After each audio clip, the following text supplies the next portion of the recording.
સુરત શહેરમાં Surat industrial contractor એસોસિએશનની મિટિંગનું આયોજન સુરત શહેરના મોટા વરાછા ખાતે રાખવામાં આવ્યું હતું. સુરત ઇન્ડસ્ટ્રીયલ કોન્ટ્રાક્ટર એસોસિએશન દ્વારા એક ભવ્ય મિટિંગનું આયોજન રાખવામાં આવ્યું હતું, જેમાં તેમને વ્યવસાય સાથે લગતા તમામ પ્રશ્નોનું નિવારણ અને તેનો ઉકેલ આવે તે હેતુથી આ મિટિંગનું આયોજન કરવામાં આવ્યું હતું. આ બેઠકમાં 300થી પણ વધારે કોન્ટ્રાક્ટર એક મંચ પર ઉપસ્થિત રહ્યા હતા, તેમજ તેમને લગતા વિવિધ પ્રશ્નોનું નિવારણ આવે તે હેતુથી આ મિટિંગનું આયોજન કરવામાં આવ્યું હતું. સાથે સાથે મજૂર વર્ગ અને કોન્ટ્રાક્ટર વચ્ચે તેમજ પાર્ટી વચ્ચે જે મતભેદ ઊભા થતા હોય છે અને તેનો યોગ્ય ભાવ મળે તેના નિવારણ માટે પણ વિચાર વિમર્શ કરવામાં આવ્યો હતો.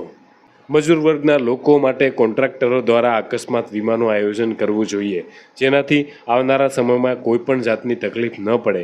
તેમજ આ મિટિંગ પૂર્ણ થયા બાદ તમામ લોકોએ ભેગા મળીને ભોજન લીધું હતું.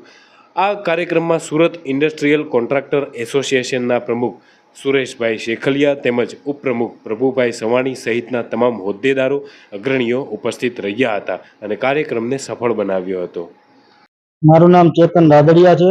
આજનું આયોજન એટલે સુરત કોન્ટ્રાક્ટરનો એસોસિએશન છે જે ઇન્ડસ્ટ્રીયલનું, એના માટે આજે બધા જ કોન્ટ્રાક્ટરો એકથી મંચ ઉપર ભેગા થયા અને નિર્ણય લેવામાં આવ્યો કે આપણને જે આ ઓછા ભાવથી કામ નથી પરવડતું તો એના માટે શું કરવું જોઈએ, મંથન કર્યું એના માટે.